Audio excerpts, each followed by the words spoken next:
The political trajectory of Governors Saifai Makinde and Bala Mohammed toward the rumored defection to African Democratic Congress, ADC, presents a high-stakes gamble that could either redefine Nigeria's opposition or lead to a crowded collapse of ambitions.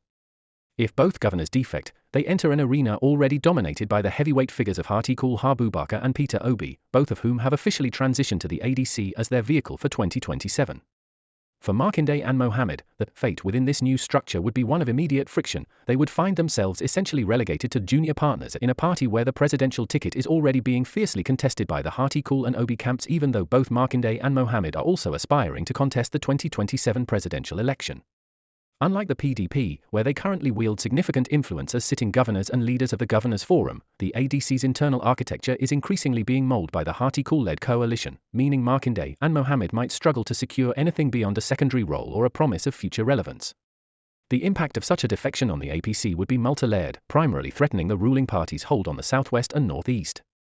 Say Makinde's move would be particularly stinging for the APC, having subtly collaborated with the APC in the 2023 Oyo state elections to secure his second term. His formal entry into the ADC would consolidate an anti-Tinubu bloc in the president's home region. This would deny the APC the luxury of a fractured opposition in the southwest, potentially turning Oyo into a launchpad for a coordinated regional challenge.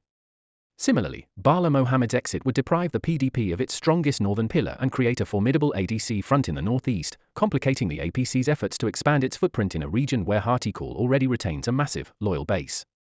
However, the prospect of synergy, specifically whether Atiku's followers would support a Makinde-led ADC ticket, remains the most volatile variable. While the 2027 cycle will naturally face pressure for a southern presidency, which theoretically favors Makinde, the Atiku factor is historically uncompromising.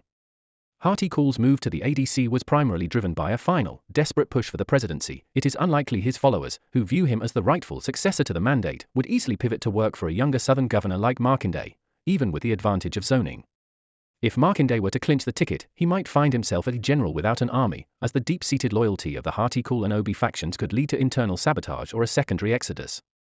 Ultimately, while Makinde's southwest origin provides a strategic counter to Tinubu, his success in the ADC depends entirely on whether he can negotiate a power-sharing deal that satisfies the veteran ambitions of those who arrived at the party before him.